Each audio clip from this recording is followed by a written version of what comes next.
ওম শান্তি 17/5/1969। অব্যক্ত বাপদাদা মধুবন।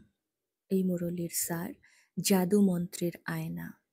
বাবাই মুরলিতে বলেছেন, বাচ্চারা তোমরা কি জানো এই অব্যক্ত সাক্ষাতের মূল্য কি?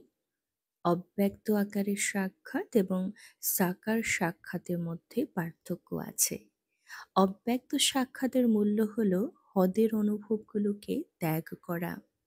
যত বেশি এই মূল্য কেউ দেবে, তত বেশি অমূল্য অব্যক্ত সাক্ষাতের অভিজ্ঞতা লাভ করবে। এখন প্রত্যেকেরই নিজেকে জিজ্ঞাসা করা উচিত যে তারা কতদূর আর কতটা সময় দিয়েছে এই পুরুষার্থে। বর্তমানে অব্যক্ত পর্যায়ে স্থিতিশীল থাকার প্রয়োজন। অব্যক্ত স্থিতিতে স্থির থাকা অতি আবশ্যক সময় প্রমাণ। কিন্তু ফলাফল কি তা সবাই নিজেরাই জানতে পারে এবং একে অপরের ফলাফলও ভালোভাবে পরীক্ষা করতে পারে। তাই অব্যক্ত স্থিতিতে স্থির থাকার জন্য পুরুষার্থ করতে হবে। তোমরা কি জানো তোমাদের সকলের জীবনে এই অব্যক্ত স্টেজের পরীক্ষা কি? অর্থাৎ বাচ্চারা যদি অব্যক্ত স্থিতিতে থাকে তাহলে তার নিশানি কি হবে তোমরা জানো? নিশানি এই হবে যে তাদের প্রতিটি কর্মে প্রথমত অলৌকিকতা থাকবে এবং দ্বিতীয়ত প্রতিটি কর্ম করার সময় সমস্ত কর্ম ইন্দ্রিয়ের মাধ্যমে অতীন্দ্রিয় আনন্দের অনুভূতি থাকবে। তাদের নয়নে শান্তি থাকবে। তাদের আচরণে সর্বদা অতীন্দ্রিয় আনন্দ থাকবে। তাদের প্রতিটি কর্মে অলৌকিকতা এবং অতীন্দ্রিয় আনন্দের এক ঝলক দেখা যাবে। এর থেকেই জানা যাবে যে সাকার রূপে থেকেও বাচ্চা অব্যক্ত স্থিতিতে স্থির হয়ে আছে।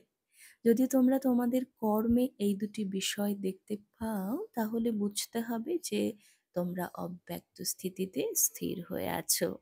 আর যদি এই দুটো বিষয় অলৌকিকতা আর অতীন্দ্রিয় সুখ এই দুটির অনুভব না পাও তাহলে এই অভাব বুঝতে হবে এবং তা পূরণের জন্য পুরুষার্থ করতে হবে।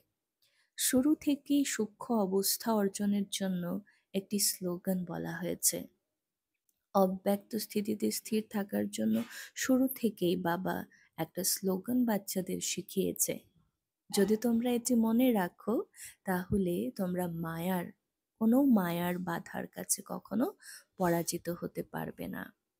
সবাইকে এই সেরা স্লোগানটি মনে রাখছো? সবার কি এই সেরা স্লোগানটি জানা আছে? এই স্লোগানটি প্রতিটি মুরলিতে বিভিন্ন রূপে আসে।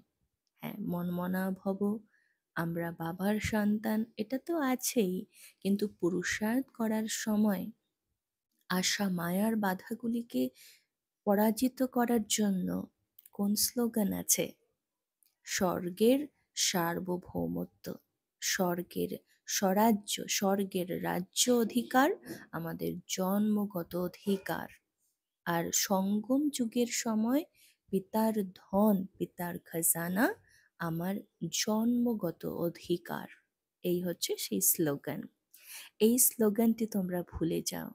যদি তোমরা নিজেদের অধিকার ভুলে যাও তাহলে কি অবস্থা হবে?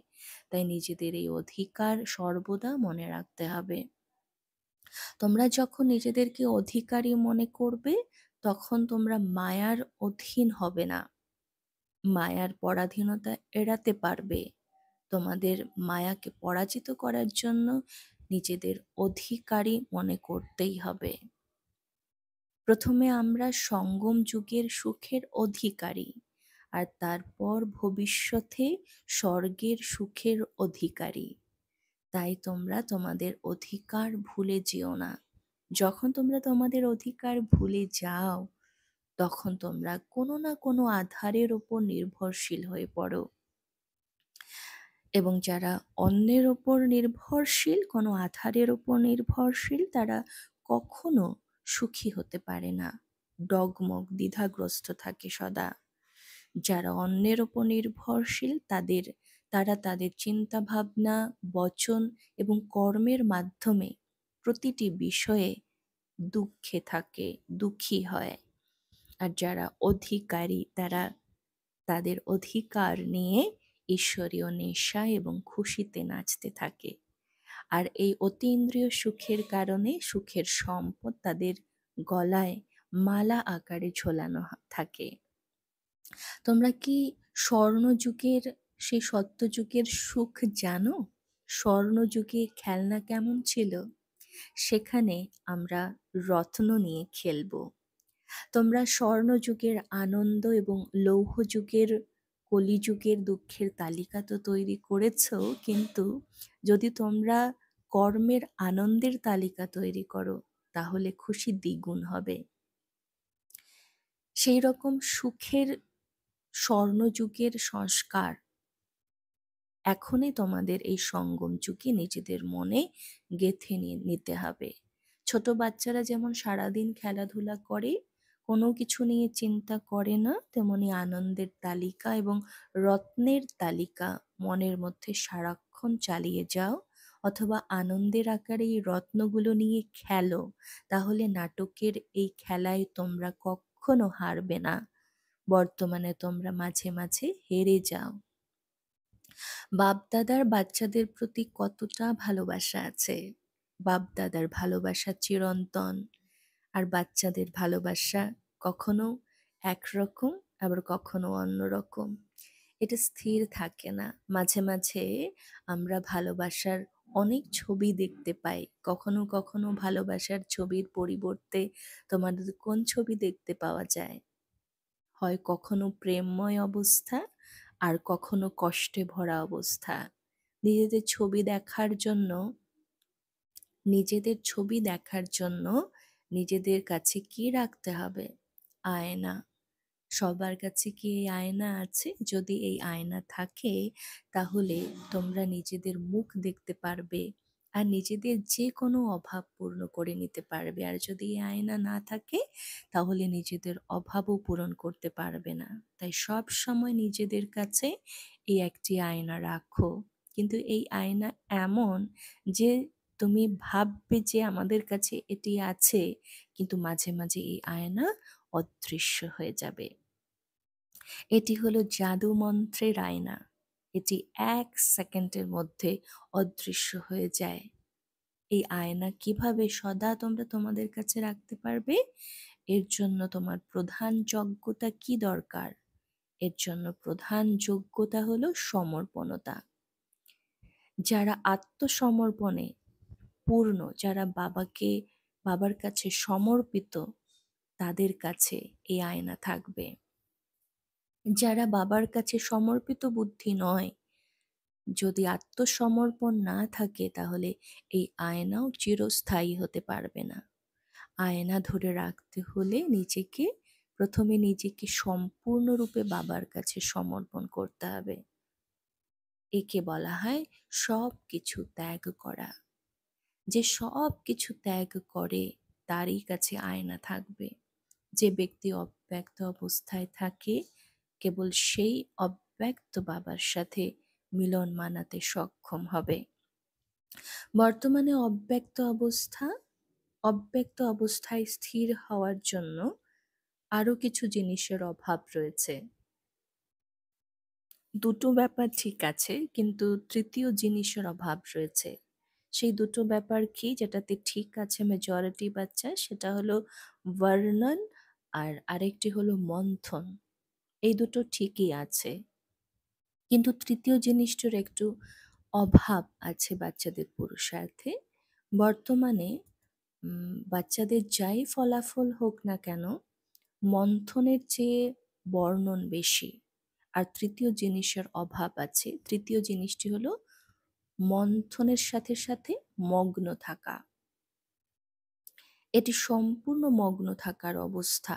সুতরাং বর্তমানে মন্থনের চেয়ে বর্ণন বেশি। কিছু বাচ্চা বর্ণনে বিজয়ী, কিছু মন্থনে, আর কিছু বাচ্চা মগ্ন অবস্থায় থাকে।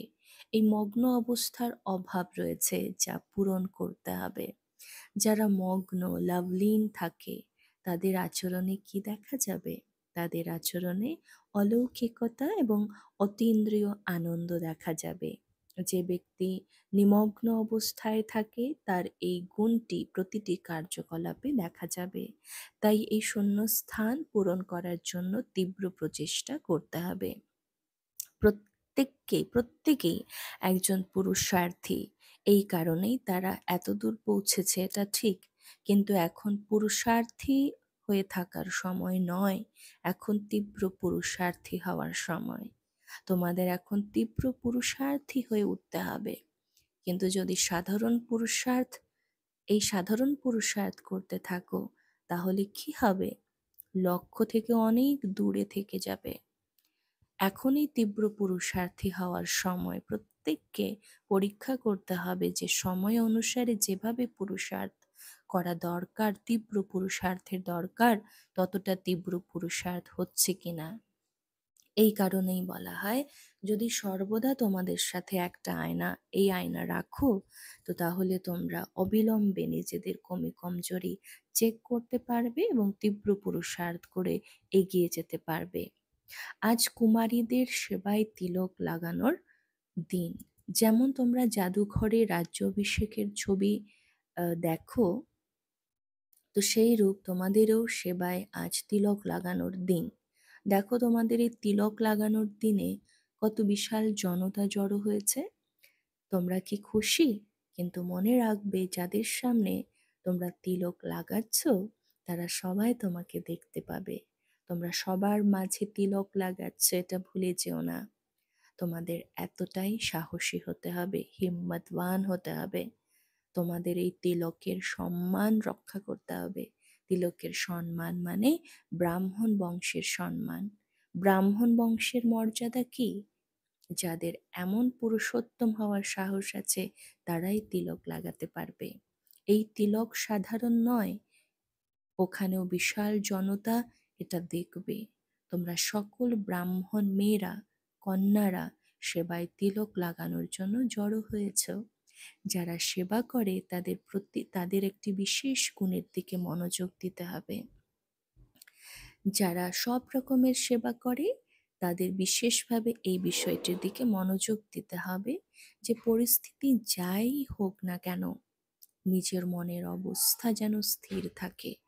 কখনো কোনো ব্যাপারে সংশয় বুদ্ধি বা দ্বিধাগ্রস্ত হবে না। তাহলেই তোমরা সফল হতে পারবে। সমস্ত সেবায় তোমরা সাফল্য অর্জন করবে। আজ আমি আমার নয়নের সাথে সকল বাচ্চাদের সাথে মিলন মানিয়েছি। কেউ যত দূরেই বসে থাকুক না কেন, ভালোবাসার কারণে বাপ দাদার চোখেই সে মিশে আছে। এই কারণেই তাদেরকে নূরের রত্ন বলা হয়। আজ আমি নূরের রত্নদের সাথে এক নজরে দেখা করেছি। সবাই একে অপরের খুবই প্রিয়। মাঝে মাঝে দেহাকৃতিতে বাচ্চারা এই তথ্য পেয়ে আসছে যে এমন সময় আসবে যখন তারা কেবল দূর থেকেই বাবাকে দেখতে পারবে। এখন আমরা এমন একটি সময় দেখতে পাচ্ছি, সবারই হৃদয় আছে, বাপদাদারও হৃদয় আছে, কিন্তু সেই সময় এখন বদলে গেছে। সময়ের সাথে সাথে আমাদের এই সাকার মিলনের সৌভাগ্য আর এখন নেই। এখন অব্যক্ত মিলনের পাঠ শুরু হয়েছে। এখন বাচ্চাদের অব্যক্ত মিলন মেলা চলছে বাচ্চাদের সাথে পিতার। তো এই অব্যক্ত মিলনের জন্য পুরুষার্থ দরকার। পুরুষার্থ করতে হবে অব্যক্ত স্থিতিতে থাকার জন্যে। আচ্ছা, ওম শান্তি।